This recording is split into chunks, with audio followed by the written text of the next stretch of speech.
Christians, this person said that Jesus paid the debt for every single sin ever committed by anyone to ever be born, even into the future, if it lasts another 1,000 years. This is ridiculous and stupid, and it's not true. This is just simply not true. You have to understand what it means to have your debt paid.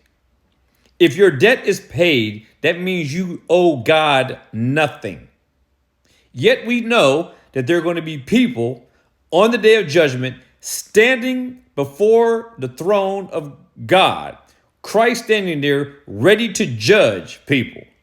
And he tells those who are referred to and designated as goats on his left hand side, where his sheep are on the right side. He tells the goats, "Depart from me, you workers of iniquity. I never knew you." So how can you sit here and say that Jesus Christ died and paid for their sins and paid their debt? How did he pay the debt of those whom he did not know?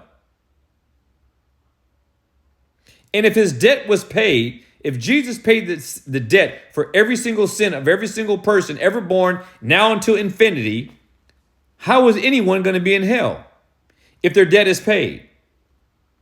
Because they go to hell to pay for the debt.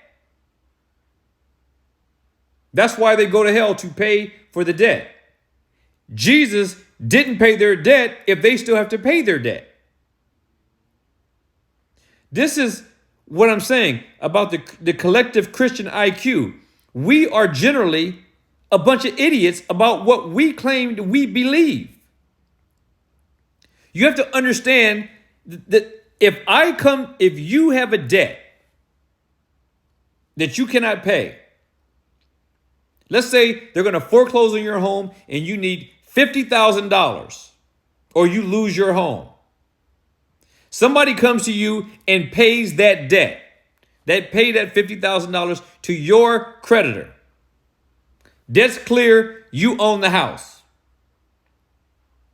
How are you going to tell me that if the debt is paid by someone else, that now the creditors can still come to you and demand payment for the debt that had already been paid? You have to look at this, Christians, and see how silly this sounds. If Jesus Christ paid the debt for every single person without exception, there will be no one in hell other than the devil and his angels. That's how the payment of debt works.